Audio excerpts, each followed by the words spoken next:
Assalamualaikum warahmatullahi wabarakatuh. Nama saya Disti Syafitri, NIM 2020140013, prodi D4 Perhotelan Pondok Cabe. Di sini saya akan menjelaskan introduce equipment and tools in the pastry.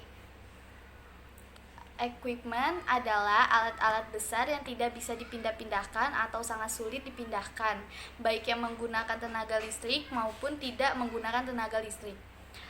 Utensil adalah alat-alat kecil yang mudah dipindah-pindahkan, baik yang menggunakan tenaga listrik maupun tidak menggunakan tenaga listrik. Berikut contoh-contoh equipment yang ada di pastry. Yang pertama, ingredient rak untuk menyimpan bahan-bahan.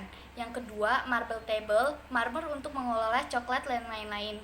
Yang ketiga, working table, meja kerja terbuat dari stainless steel agar tidak berkarat. Yang keempat, ada dough mixer untuk mengaduk adonan cake maupun bread. Yang kelima, ada dough divider, alat untuk membagi dough bread. Yang keenam, ada dough sitter, alat penipis adonan biasa digunakan dalam bakery.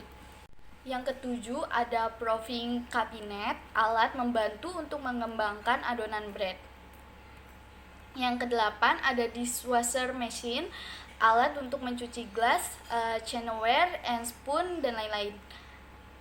Alat kedelapan, ada oven, alat untuk memanggang. Yang kesembilan, ada cooling rak untuk mendinginkan produk yang baru matang. Yang ke-10 ada bread slicer, alat untuk mengiris toast and roti tawar. Yang ke-12 ada deep fat fryer, alat penggorengan dengan banyak minyak.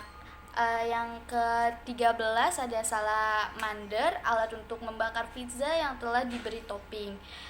Yang ke-14 ada stove, kompor yang untuk memasak. Yang ke-15 ada sink, tempat untuk mencuci peralatan seperti pot pan, wok, dan lain-lain.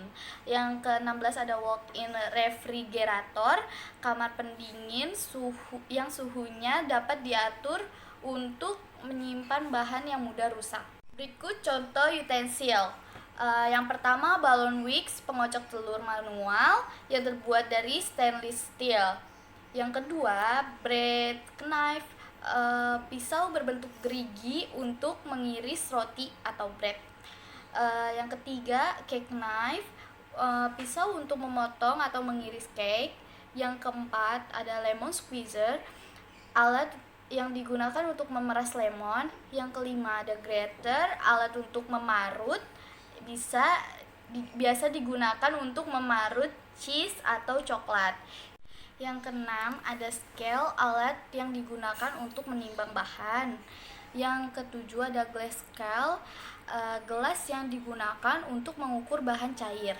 Yang kedelapan, ada mold, cetakan roti atau kue. Yang kesembilan, ada spatula, alat untuk meratakan atau menghaluskan kue. Yang ke-10 ada scooper, alat untuk mengeruk adonan yang lengket di meja atau di mixer. Yang ke-11 ada dough cutter, alat untuk memotong adonan roti.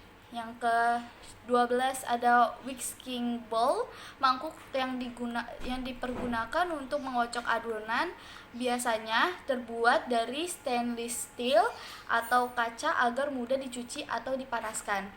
Ke-13 ada rolling pin, yaitu rolling dari kayu untuk menipiskan adonan. Yang ke-14 ada pastry cutter, pemotong adonan yang berbentuk pisau beroda. Yang ke-15 ada Danish pastry cutter, serupa dengan pastry cutter tetapi berjumlah banyak sehingga dapat digunakan untuk memotong adonan dalam jumlah yang banyak sekaligus dapat dilebarkan sesuai kebutuhan. Yang ke-16 ada croissant cutter, pisau yang digunakan untuk memotong adonan croissant.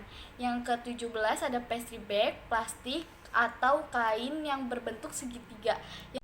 Yang ke-18 ada piping top, spuit yang terbuat dari stainless digunakan untuk menghias tart. Yang 19 ada pastry brush, kuas kayu atau plastik. Yang ke-20 ada Parisian cutter, alat yang digunakan untuk memotong buah-buahan agar berbentuk bulat dan kecil. Yang kedua ada flour sifter, berfungsi untuk mengayak. Yang kedua baking tray, loyang besar yang digunakan untuk alas saat mengoven adonan. Yang ketiga ada brioche mold, loyang roti brioche terbentuk bulat. Yang keempat ada pie mold, loyang untuk pie berbentuk bulat bergelombang kecil. Yang ke-25 ada can opener, pembuka kaleng. Sekian penjelasan dari saya, kurang lebihnya mohon maaf. Terima kasih. Wassalamualaikum warahmatullahi wabarakatuh.